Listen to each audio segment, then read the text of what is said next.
أعوذ بالله السميع العليم من الشيطان الرجيم. بسم الله الرحمن الرحيم. إن الحمد لله نحمده ونستعينه ونستغفره ونستهديه، ونعوذ بالله من شرور أنفسنا ومن سيئات أعمالنا.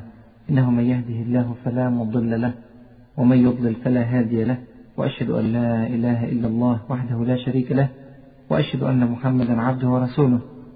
أما بعد، فأهلا ومرحبا بكم في هذا اللقاء الطيب المبارك، وأسأل الله عز وجل أن يجعل هذا اللقاء في ميزان حسناتنا أجمعين. أنا في رأيي أنه مع قوة التتار وبأسهم وأعدادهم، إلا أن سبب المأساة الإسلامية بعد ذلك لن يكون في الأساس بسبب هذه القوة التترية، وإنما سيكون بسبب الفرقة والتشتت والتشرذم بين ممالك المسلمين. وصدق الله العظيم إذ يقول: ولا تنازعوا فتفشلوا وتذهب ريحكم واصبروا إن الله مع الصابرين. الفشل يا إخواني يا أخواتي جعله الله عز وجل قرينا للتنازع. المسلمون في ذلك الوقت كانوا في نزاع مستمر وفي خلاف دائم، ولما كانت تحدث بعض فترات الهدنة في الحروب مع التتار كما سنرى إن شاء الله في الدروس القادمة، كان المسلمون يغيرون على بعضهم البعض ويأسرون بعضهم البعض، سبحان الله، ويقتلون بعضهم البعض. وقد علم يقينا أن من كانت هذه صفتهم فلا يكتب لهم النصر أبدا. اسمعوا إلى هذا الحديث. روى الإمام مسلم رحمه الله عن ثوبان رضي الله عنه وأرضاه أن رسول الله صلى الله عليه وسلم قال، هذا جزء من الحديث: وإني سألت ربي لأمتي ألا يهلكها بسنة عامة، يعني ما يجيش قحط مثلا ويهلك أمة الإسلام بكاملها، وألا يسلط عليهم عدوا من سوى أنفسهم فيستبيح بيضتهم، يعني ما يجيش عدو من أعداء المسلمين مهما كانت قوة هذا العدو فيستأصل أمة المسلمين بكاملها. وإن ربي قال يا محمد صلى الله عليه وسلم: إني قضيت قضاء فإنه لا يرد، وإني أعطيتك لأمتك ألا أهلكهم بسنة عامة، وألا أسلط عليهم عدوا من سوى أنفسهم يستبيح بيضتهم ولو اجتمع عليهم من بأقطارها، أي إذا اجتمع أهل الأرض جميعا لحرب المسلمين فلن يستأصلوا. هذا وعد من رب العالمين سبحانه وتعالى. ثم قال: حتى يكون بعضهم يهلك بعضا ويسبي بعضهم بعضا. سبحان الله، المسلمون يا إخواني كانوا يهلكون بعضهم بعضا ويسبون بعضهم بعضا، فلا عجب إن غلب عليهم جيش التتار أو غيرهم. وبالإضافة إلى داء الفرقة، فإن هناك خطأ واضحا جدا في إعداد محمد بن خوارزم، وهو أنه مع اهتمامه بتحصين العاصمة أورجندا إلا أنه ترك كل المساحات الشرقية من دولته دون حماية كافية. ولماذا يقع قائد محنك على دراية بالحروب في مثل هذا الخطأ الساذج؟ لماذا يفتح كل الحدود الشرقية هكذا دون حماية؟ الواقع يا إخواني أن هذا لم يكن خطأ تكتيكيا في المقام الأول، ولكنه كان خطأ قلبيا أخلاقيا في الأساس.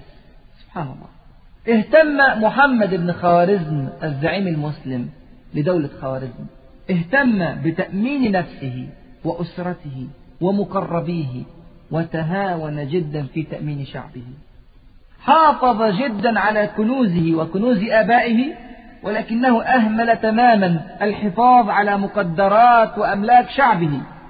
وعادة يا إخواني يا أخواتي ما يسقط أمثال هؤلاء القواد أمام الأزمات التي تعصف بأمتهم. وعادة أيضا، وده مش غريب، وعادة أيضا ما تسقط الشعوب التي تقبل بهذه الأوضاع المقلوبة دون إصلاح. ولننظر ماذا تحمل الأيام لمحمد بن خوارزم ولشعبه. ماذا فعل جنكيز خان بعد هذه المعركة الأولى؟ ماذا فعل جنكيز خان بعد رجوع محمد بن خوارزم إلى عاصمته أورجندا وترك كل المساحات الشرقية؟ تعالوا نشوف عمل إيه جنكيز خان. اجتياح بخارى. جهز جنكيز خان جيشه من جديد وأسرع إلى اختراق كل إقليم كازاخستان الكبير. متخيلين؟ رجعوا على الخريطة. كازاخستان دولة حجمها 3 مليون كيلومتر مربع تقريبا، يعني 3 أضعاف دولة مصر.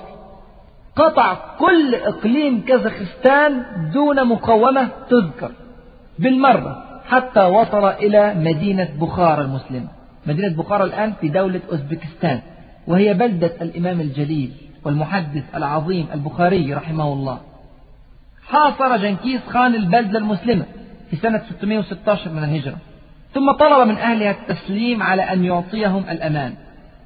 وكان محمد بن خوارزم شاه بعيدا جدا عن بخارى في ذلك الوقت. عايش فين؟ عايش في أورجندا، في دولة تانية دلوقتي. أورجندا في دولة تركمانستان المسلمة الآن. احتار أهل بخارى ماذا يفعلون، ثم ظهر رأيان. الرأي الأول قال أصحابه نقاتل التتار وندافع عن مدينتنا. الرأي الثاني قال أصحابه نأخذ بالأمان، أمان التتار، ونفتح الأبواب للتتار لتجنب القتل. وما أدرك هؤلاء أن التتار لا يرقبون في مؤمن إلا ولا ذمة. وهكذا انقسم أهل البلد إلى فريقين.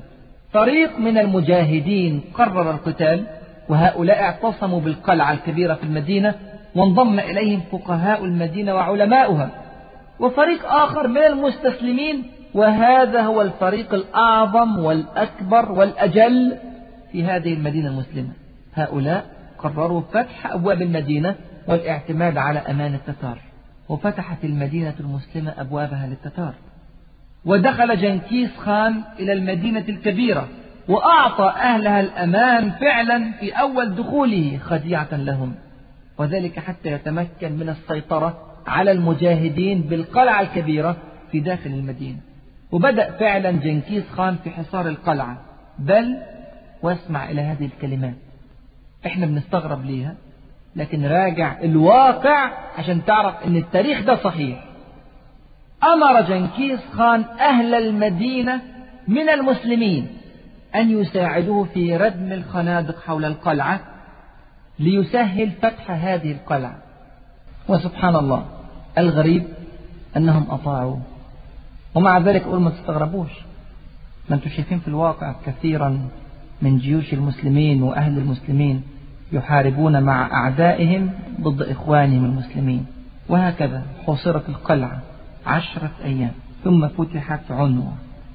ولما دخل إليها جنكيز خان عليه لعنة الله قتل من فيها جميعا، قتل كل المجاهدين، ولم يبق بمدينة بخارى مجاهدون.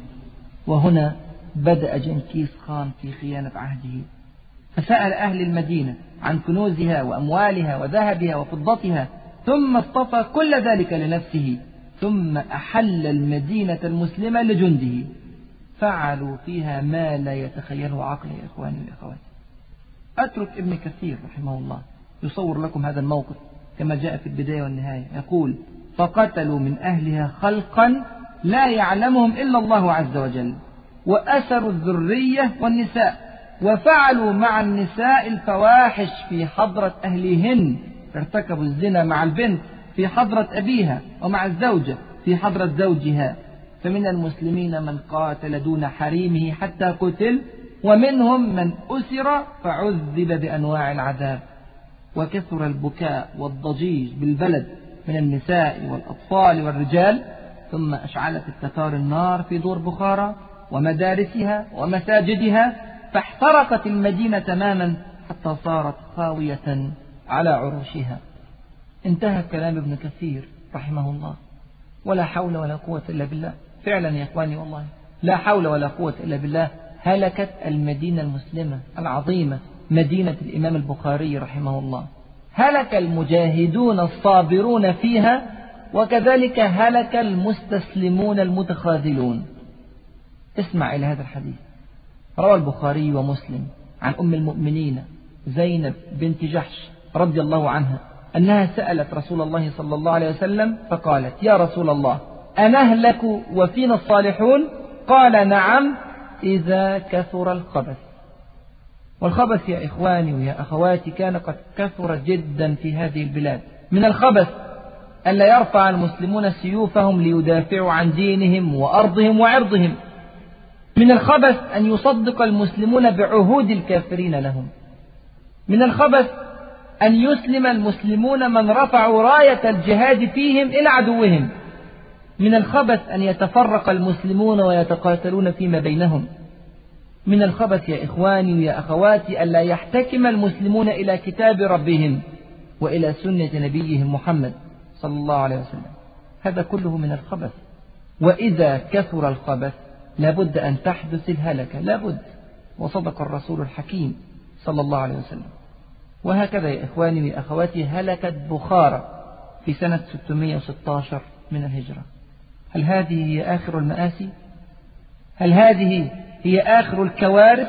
لا يا إخواني ويا أخواتي، هذه أول صفحات القصة.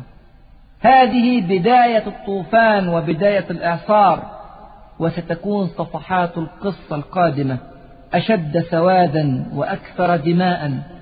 سيدخل المسلمون بعد ذلك في سنة 617 من الهجرة، وهي ولا شك في ذلك من أبشع وأسوأ وأظلم السنوات التي مرت على تاريخ المسلمين. فعلا من أبشع السنوات منذ بعثة رسول الله صلى الله عليه وسلم وإلى يومنا هذا. ترى ماذا حدث في هذه السنة الرهيبة، سنة 617؟